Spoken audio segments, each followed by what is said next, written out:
My name is Celine, and this is the story of how my life didn't just change once, but twice in ways I never expected. I guess the best place to start is at the beginning. I was born to two loving parents, Merrick and Lisa Merrick, in a small suburban town. My dad worked as a journalist and my mom was a nurse. We weren't wealthy, but life was good, and we were happy. Everything felt pretty normal until the year I turned 14, and that's when my world turned upside down. It was a rainy Tuesday evening, and my parents were on their way home from a dinner party. I stayed behind, spending the night with my grandma, watching some silly cartoons when the phone rang. I'll never forget the cold feeling that crept over me when I heard my grandma's quiet sobs coming from the kitchen. The days that followed were a blur. They told us that my mom had died instantly in the crash. My dad had survived, but just barely. When I finally saw him in the hospital, he was nothing like the strong man I knew. His legs were crushed, and the doctors told us he would never walk again. "Celine," he rasped, reaching out to hold my hand. "I'm so sorry, sweetie. I'm so sorry." At the time, I didn't understand why he was apologizing. The accident wasn't his fault. A drunk driver had run straight into their car. But as I got older, I realized that he was apologizing for everything our lives had become, apologizing for the struggles we would face, for the mother I'd lost, and for the father he thought he couldn't be anymore. My dad, Merrick, though, was stronger than he gave himself credit for. Once he was out of the hospital and settled into his wheelchair, he threw himself back into his work. He had always been a skilled writer, and now he used that talent to become an editor at one of the city's major newspapers. As I grew into my teenage years, Dad made sure I had everything I needed. He encouraged me to make friends, join clubs, and live as normal of a life as possible. But in truth, I preferred spending time with him. We'd watch old movies, debate over books, and he'd even help me with my homework. When it was time for college, Dad insisted that I go away to school. "You need to spread your wings, kiddo," he said with a smile. "Don't worry about me. I'll be just fine." I was hesitant at first, but I knew he was right. So I packed my bags and went off to State University, where I majored in accounting. It was there that I met Jessica, who would soon become my best friend. Through her, I was introduced to her second cousin, Dax. Dax was kind, funny, and didn't even flinch when I told him about my dad's situation. In fact, the first time he met my dad, they instantly clicked, bonding over their love of classic rock. "Your old man's pretty cool," Dax told me after that first meeting. "And you're amazing for taking care of him all these years." I shrugged off the compliment, but inside, I was glowing. For the first time since the accident, I felt like maybe, just maybe, I could have a normal life, one with love, laughter, and even a family of my own someday. After graduation, everything seemed to fall into place. I got a job at a local tax service, and Dax found work as a long-haul truck driver. We dated for 2 years before he proposed on a crisp autumn evening in the park where we had our first date. I was over the moon, but there was one thing I needed to be clear about. "Yes, Dax," I said, "but I can't leave my dad. He still needs me." Dax smiled wide and said, "I wouldn't have it any other way. We'll all live together. Your dad's apartment is big enough for the 3 of us, right?" The wedding was small but beautiful. My dad insisted on wheeling himself down the aisle to give me away, and there wasn't a dry eye in the room. As I stood there, holding Dax's hand, it felt like I was living in a fairy tale. But, like every fairy tale, mine had its villains, and they came in the form of my mother-in-law, Marigold, and my sister-in-law, Callista. From the moment I met them, I could tell they didn't approve of me. During our first meeting, Marigold wrinkled her nose and asked, "So, your father is handicapped?" Trying to keep my cool, I replied, "He's disabled, yes. But he works as an editor." Marigold cut me off, clearly uninterested, saying, "How nice. But, Dax, darling, are you sure about this? There are so many nice girls from good families." Her words stung, and I felt my face burn with anger and shame. Luckily, Dax immediately came to my defense. "Mom, Celine is from a good family. Her dad's disability doesn't change that. I love her, and that's all that matters." That shut Marigold up, but I could still see the disapproval in her eyes. Callista wasn't much better, and after the wedding, she remained just as cold toward me. Despite that, Dax kept his word, and we all moved in with Dad. Our life settled into a comfortable routine. I worked at the tax office. Dax spent days on the road, and when he was home, we'd all have dinner together. But whenever Marigold and Callista visited, the atmosphere in the house shifted. They acted like they owned the place, barely even acknowledging my dad. One day, I overheard Marigold whispering to Callista, "It's such a shame. Dax could have done so much better. Now he's stuck with this girl and her crippled father. Can you imagine what their kids will be like with those genes?" I was furious, but for Dax's sake, I bit my tongue and kept the peace, even though it became harder and harder each time. One evening, after a particularly tense visit from Marigold and Callista, I broke down. Dax found me sobbing in our bedroom. "Hey, what's wrong?" he asked, wrapping his arms around me. "Your mom and sister," I hiccuped. "They hate me. They think I'm not good enough because of Dad." Dax's face hardened. "That's ridiculous," he said firmly. "You and your dad are my family now. If they can't accept that, then that's their problem, not ours." His words comforted me, but deep down, I knew this was only the beginning of the trouble with Marigold and Callista. As time passed, Dax's trucking business began to take off, and he was on the road more than ever. I missed him when he was gone, but I kept busy with work and spending time with Dad. One autumn evening, while helping Dad get ready for bed, Dax called with a burst of excitement. "Celine," he said, "how would you feel about buying a townhouse?" Marigold's smile faltered, but she quickly recovered, crossing her arms defiantly. "This house isn't yours, Celine. Dax worked for it, and now that he's gone, it should go to his family." I took a deep breath, trying to calm the shaking in my hands. Dax was my family, and so is my father. This house is legally mine. You have no right to be here. Callista scoffed, throwing a glance at Marigold. "We're just trying to help, Celine. You're not in any position to handle this house, especially with that crippled father of yours." Hearing them refer to my dad in such a callous way snapped something inside me. I moved closer, standing inches away from Marigold. "You're not helping. You're trespassing. Get out before I call the police."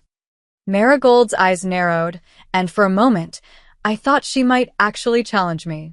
But then she threw her hands up dramatically. "Fine. But don't think this is over. We'll be back, Celine. Mark my words." Callista followed her mother, shooting me a disgusted look as they stormed out of the house, slamming the door behind them. The silence that followed was deafening. My heart was pounding in my ears, and I realized I had been holding my breath. Dad rolled up beside me, his expression filled with concern. "Are you all right, sweetheart?" I turned to him, my eyes filling with tears as the weight of everything finally came crashing down. "No, Dad. I'm not all right, but I'll be okay. We'll be okay." He reached out, squeezing my hand. "We'll get through this. Together." I nodded, wiping away the tears and looking around the house. It didn't matter what Marigold and Callista thought. They couldn't take away what Dax and I had built together. This house, these memories, they were ours. And I wasn't going to let anyone take them away from me. That night, as I lay in bed, exhausted from the emotional toll of the day, I knew I had a long road ahead. Grief, loss, and the constant threat of Marigold and Callista trying to tear down everything I held dear. But with Dad by my side and the memory of Dax's love guiding me, I knew I had the strength to face whatever came next. This was my life now, and I would fight for it. One afternoon, while sorting through Dax's desk, I came across a small, weathered notebook tucked in the back of a drawer. It was filled with familiar handwriting, Dax's. Flipping through the pages, I realized it was a collection of notes, thoughts, and messages he had written to himself over the years. Some pages were filled with plans for the future, road trips he wanted to take with me, gardening ideas he had for Dad, even little reminders to fix the leaky faucet in the kitchen. But then, towards the back, the entries became more serious, almost reflective. One note, written in bold letters, caught my attention. "Protect Celine and Merrick." Beneath it, he had jotted down a list of things he had done to ensure our safety, creating the will, updating the insurance policy, and paying off debts. It was clear that he had been preparing for the possibility of leaving us, even if he had never mentioned it to me. I felt a lump form in my throat as I realized how much Dax had thought ahead, how much he had worried about us. He had never been one to talk about his fears, but here they were, laid bare in ink. In a way, it was like getting to know a different side of him, a side that had quietly carried the weight of responsibility without ever letting me see. At the very end of the notebook was a final entry, written just a few weeks before his accident. I hope Celine never has to read this. But if she does, I know she'll be okay. She's stronger than she thinks. Tears welled up in my eyes, but this time they weren't just tears of grief. They were tears of gratitude, of love, and of the unshakable bond that Dax and I had shared. Even though he was gone, I could feel his presence with me, guiding me, protecting me, and reminding me that I was never truly alone. Closing the notebook, I placed it gently back in the drawer, a sense of peace washing over me. Dax had done everything he could to make sure we were taken care of, and now it was up to me to honor that. I would live my life fully for both of us. As the days went on, I continued settling into our new normal.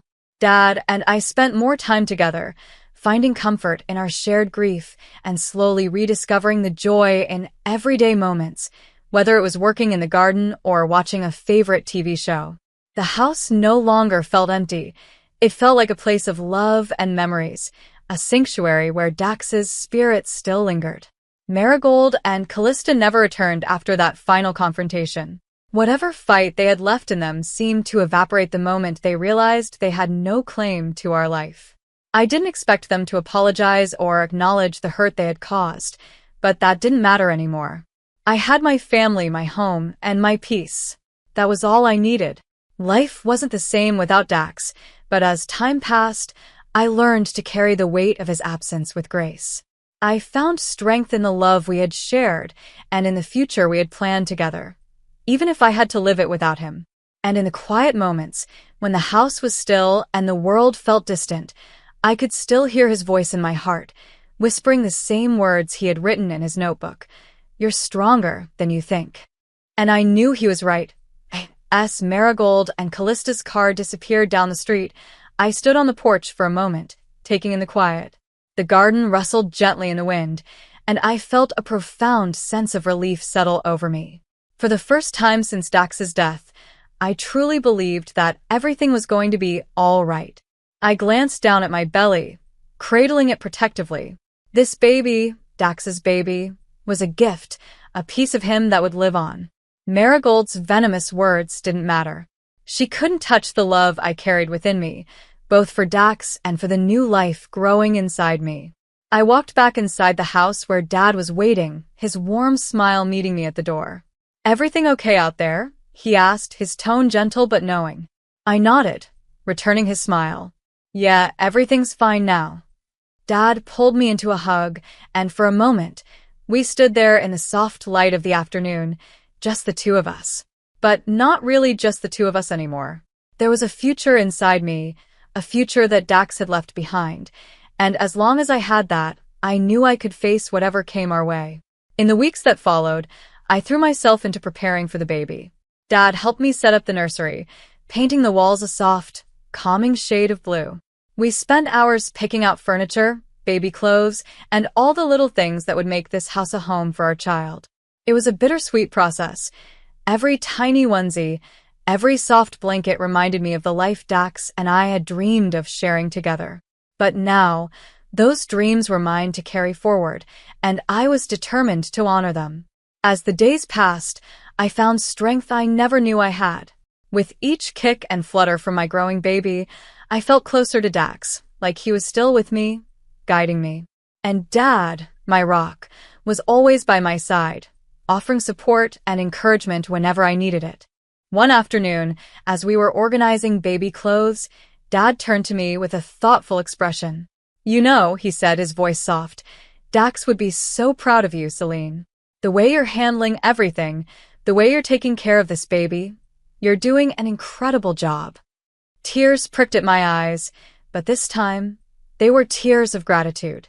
"Thanks, Dad," I whispered, my voice thick with emotion. I just want to make sure this baby knows how much Dax loved them, even before they were born. Dad smiled, his eyes crinkling at the corners. And they will. You're already making sure of that. As the due date approached, my anticipation grew. I felt more and more ready to meet this little piece of Dax, to hold them in my arms and tell them about the wonderful man their father had been.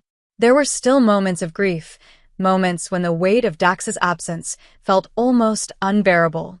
But those moments were fewer now, and they were always followed by a sense of hope, a hope that had been reignited by the life growing inside me. When the day finally came, it was both the hardest and the most beautiful moment of my life. Dad was with me every step of the way, his calming presence helping me through the pain. And then, after what felt like an eternity, my baby was placed in my arms, a beautiful, healthy little boy. Tears streamed down my face as I held him, his tiny fingers wrapping around mine. "Hi, little one," I whispered, my voice thick with emotion. "I'm your mom. And your dad. He would have loved you so much." Dad stood beside me, his eyes glistening with unshed tears.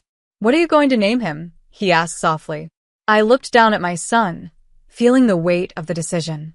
And then it came to me, as if Dax himself was whispering the name in my ear. "His name is Dax," I said, my voice steady. "Dax Merrick Thompson." Dad smiled, his eyes filled with pride. A perfect name for a perfect little boy. As I held my son close, I felt a deep sense of peace. Dax may have been gone, but his love was still here, living on in our son, in the home we had built together, and in the future we had dreamed of. And I knew, without a doubt, that everything was going to be okay.